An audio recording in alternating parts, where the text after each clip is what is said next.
Hello everyone, welcome back to my channel. I'm Nick. I talk about Xaya, Xaya. Today's Soccerverse recap. Let's have a look at what happened in the week that just passed. Specifically the 1st September and the 4th September matches in League 1, the big boss league where the big clubs are. And big news for the channel, guys. I've added a little section at the end that you'll find super useful, I'm sure, because I'm gonna talk about player gems. Today I'll present the first gem that I found with the help of my special friend Enes. And by player gems, I mean super young potential superstars in the future, where if you play your cards right today in Soccerverse, you can make money out of them, of course. So let's not talk too much, let's go straight to the results of League 1, and at the end, I reveal the big gem that I found for you. Let's go. Here we go, the results for Thursday, 1st September 2022. Let's see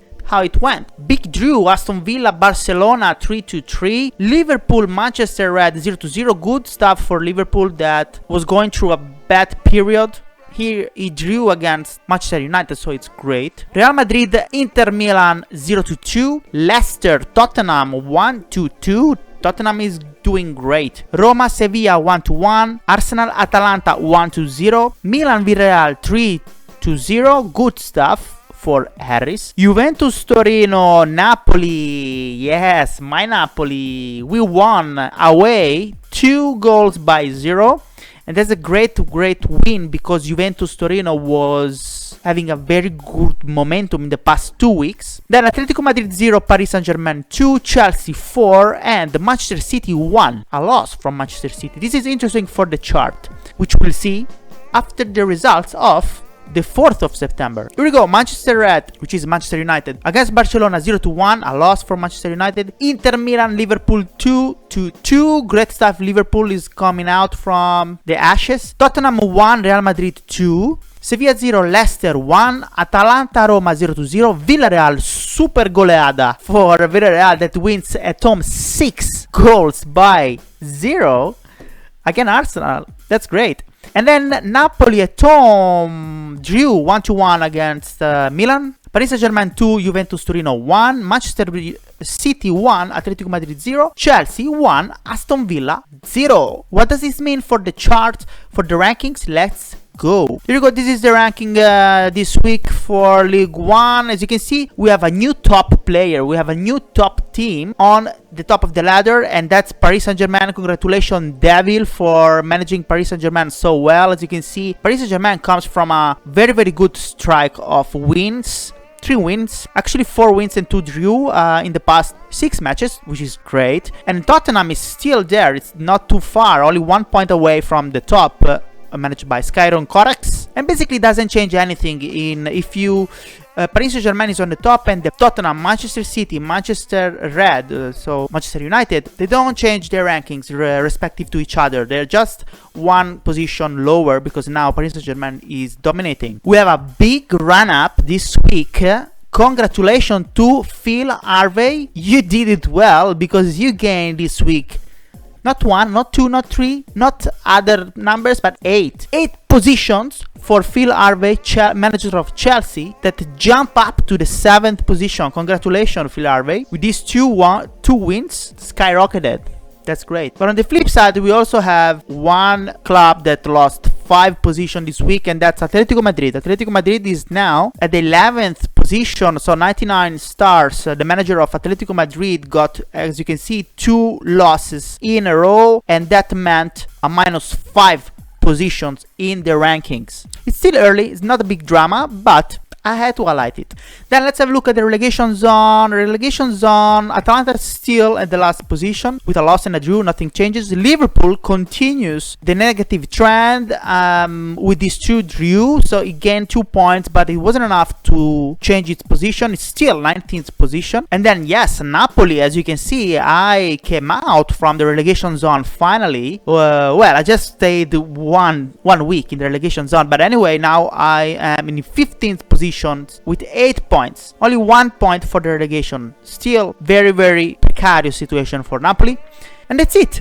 the rest is pretty much the same. Oh, we have to say welcome to 2 new managers this week. So welcome Dragon Blue, manager of Leicester, and welcome Reza Taghi, manager of Juventus Torino. Thank you, Reza, because I was hating Juventus that was keeping on winning without a real manager. So now there are no bots that are managing Juventus, but finally Reza Taghi, you took the role. So good luck, guys. Okay, now we're talking about managers. Let's have a look at the best managers. We go to Game World, best manager. Here we go, Mako, still the best, Mako. Congratulations. Michael Arteta, one of my followers here that always leaves a comment. Thank you so much, my friend. You're also great manager, because I think you managed to come up by 2 positions, if I'm not mistaken, compared to last week. Congratulations, 6 wins out of 7 games. That's a great result. I hope you keep on like that. And then Manolito 10 also is coming up the rankings with Manchester City, and also Tiki with Real Madrid. Congratulations both. Now, what I wanna see my match, Napoli. Let's have a look what happened with this beautiful match of Napoli-Milan against my friend Big Boss Harris. Here we go. This is the match. This is my formation. I played with a 4-2-3-1, a bit on the defensive side, I must admit, while Milan played with a 3-4-1-2. Audacious, very brave. Playing with 3 defenders is good if the center backs are very good, and Calabria, Tomori and Hernandez, they are very good. I thought it's a great decision for now. Let's see the match information very quick. 47-53 ball possession for Milan, total shots 9-11 against again for Milan, shots on target 4-7. Okay, it's not too, it's pretty balanced, a little bit more Milan in the statistics, but pretty balanced. And as you can see, everything happened in the first half, nothing happened in the second half, which is okay, because last week in the second half for me was a disaster. So it means that I managed better the situations. Now, why don't we have a look at the transfer market? Let's see if there is something interesting in the transfer market, if big players have been transferred or not. So who do we have? Do we have rating of 90, 35 years old, Rajas? I don't know him. From Sevilla, defensive midfielder central, 35 years old, 65 millions. There are no bids. No one is bidding these players, also because, you know, they're pretty aged. Apart this Haddadi from Sevilla. Again, Sevilla is selling a lot of 2 players. They might need to get some money in for the finances. And then something else interesting. Let me see the bids. Actually, here, I want to see this. Umtiti from free bench. Yes, I know why. There are 3 bids for Umtiti, because Umtiti is 87 in the rating. It is young, but not even super old, so it can serve well in Soccerverse. And it comes from a free bench, which means that you pay for the value of the player. The starting value of the player is, the starting bid, the starting price that you have to bid is just the value of the player, nothing more. Let's see who's bidding. Let's see Umtiti. Here we go. If you click buy player, you can see who's bidding the player. Okay, we have Reza. Reza is already active in the actively managing Juventus Torino. Congratulations, Reza. It doesn't waste any second. He's already bidding. Is the top bid actually for Umtiti, Juventus Torino. There is also Barney and Norwich bidding for the same player. Interesting. The value is 26 million. That's why they started from 26 million, and then as you can see, Norwich started of course with the minimal bid, which is the value of the player, 26.1 million, and then Burnley and Juventus Torino raised the bid.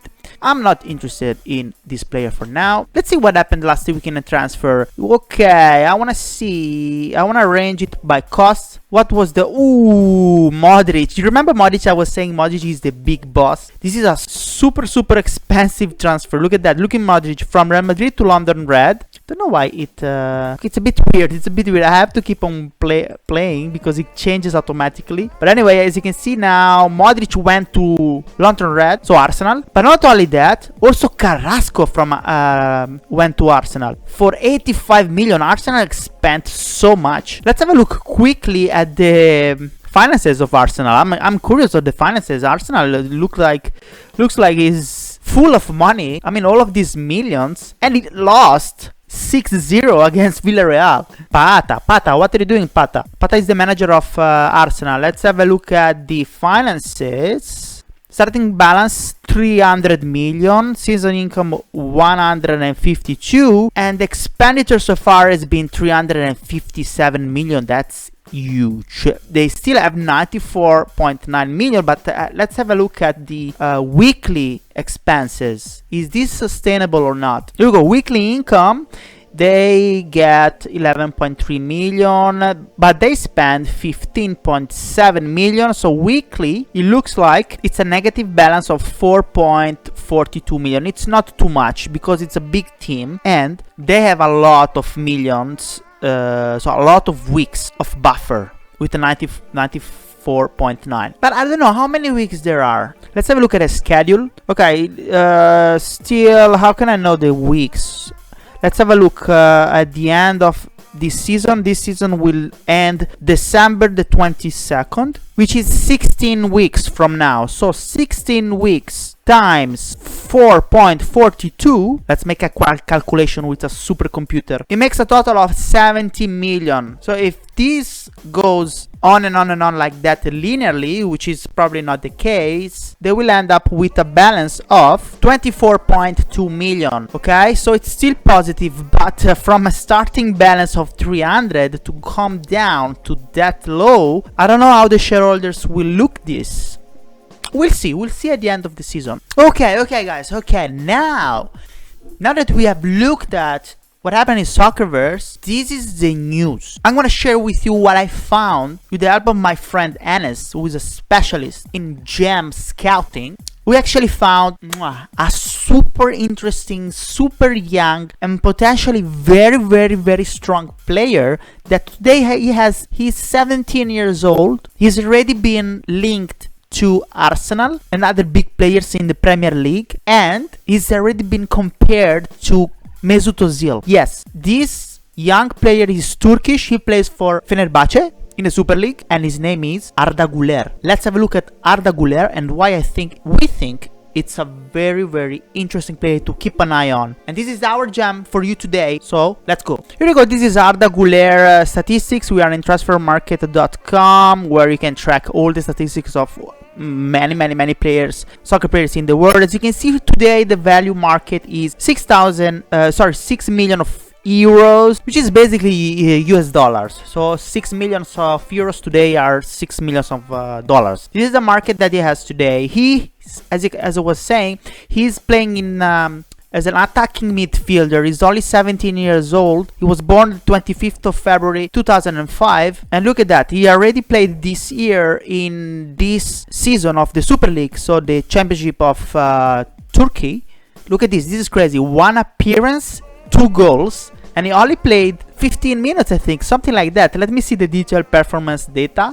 Here we go. The detailed performance data of Arda Guler. As you can see here, he scored 2 goals and he played only 21 minutes against Kasimpasa, or Kasimpasa, I don't know how to pronounce it, the 15th of August this year. So this is impressive. Let's have a look at other details of Arda Guler, because this guy is big. And then after the details, I'll show you the rumors of the transfer and who's looking at him right now. 17 years old, don't miss this. Okay, let's have a look at the market value of Arda Guler. Started very low, of course, when he was 16 in Fenerbahce, and this was as early as the early 2021. Today it skyrocketed. Look at that. It went from January 2022 750,000 euros up to his current value of 6 million. But this is nothing, guys. 6 million is nothing. He's ranked 37 in the Super League, and in his age is ranked number 2 as the most potentially super good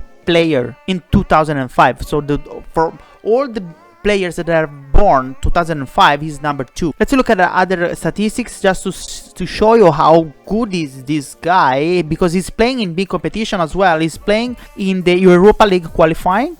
He's playing in the Champions League qualifying. As you can see, 1 presence, 18 minutes. Okay, it's not big, but remember, 17 years old. In the Europa League qualifying, he played 106 minutes in 3 presences. As you can see, he plays 13, 18 minutes. They're just is just starting. This is super normal for super early career players like him. Okay, let's have a look at now the rumors that I was telling you why Arda Guler is super interesting and who is looking at Arda Guler. Look at that. This is an article from the football website where they talk about soccer.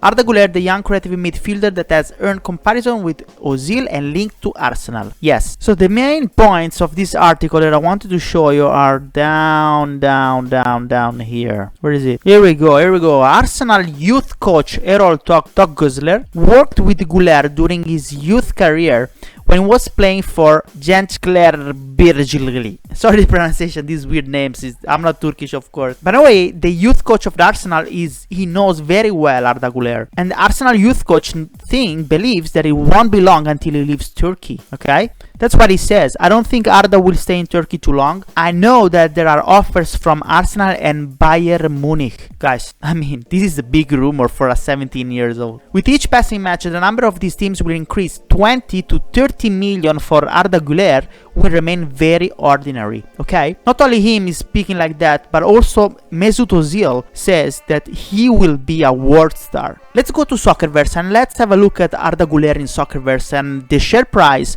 of as of now and the share price of someone very similar to Arda Guler, but like from 22 years old, whose market value is around 20 and 30 million. Just to have a look at the share price difference. Here we go, we're back in Soccerverse. Let's search for Arda Guler.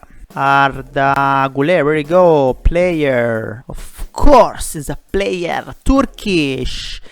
Okay, his rating is 76 for now. He is in free bench, so he's available. Attacking midfielder, 17 years old. We know all of that. He's already an agent of Arda Guler. Somebody very sly like a fox. Valeron, congratulations for getting Arda Guler. In fact, let's have a look at the shareholders of Arda Guler, which are under shareholders. Oh, wow. Yes, Valeron. Of course, I already bought some shares. Nix, as you can see. But Valeron bought 1,000,001 shares, 10%, which is just enough to become player agent of somebody. That's why he probably auto-proposed himself or herself and became agent of this super cool and potential superstar Arda Guler. Okay, what I want to see is the price of the shares as of today, which are on the order book. Here we go. Okay, as of today, based on a rating of 76 and based on the fact that he's playing in the free bench, so he's not playing for Fenerbahce yet or for any other club, I might think about putting an offer for him for Napoli for the future. But anyway, let's talk about it another time. Today is a 0.0041 SMC per share. Okay, now what about a similar player, a little bit older, whose market value is around 20-30 million, and I found one in Napoli actually, who is Elmas. Let's have a look at Elmas. Remember, 0.0041 for Arda Guler per share, and Elmas. Let's search for Elmas. Hajif Elmas. Here we go, Elmas, rating 89. Okay, is pretty high, and the age of 22. He plays for Napoli, and the shares at the moment are 0.0075. And these prices are just the base prices. These prices are based on the real world performance and the rating of the player and the fact that they are playing for big clubs like Napoli or like Arda Guler. No one yet in Soccerverse. So based on the very simple comparison with Elmas, by the way, Elmas value is a little bit more, is like 50 million. Okay, but already you can see that from 0.0041 to 0.0075 there is almost a double in price, which means that if you invest today in Arda Guler, not in this beta, do not invest real money in this beta, because we don't know how much it will pass over to the real Soccerverse game. But in the real Soccerverse game, if you invest $1,000 today in Arda Guler, you'll have $2,000 if it reaches the level of Elmas, for instance. And this is only with shares, but you also get dividends out of these players. Interesting, right? Interesting. So you're welcome. Okay, guys, that's it for this week. It's a little bit longer, but I hope you enjoyed this jam part. I will link some in real life soccer news and in real life soccer soccer gems that me and my friend find, and I'll present it to you, if not every week, every fortnight. So if you're interested in knowing what's going on in Soccerverse, where the money is, and also not keep in touch, actually getting to know new potential gems where you could keep a special eye on, subscribe, push that like, and see you next week. Ciao.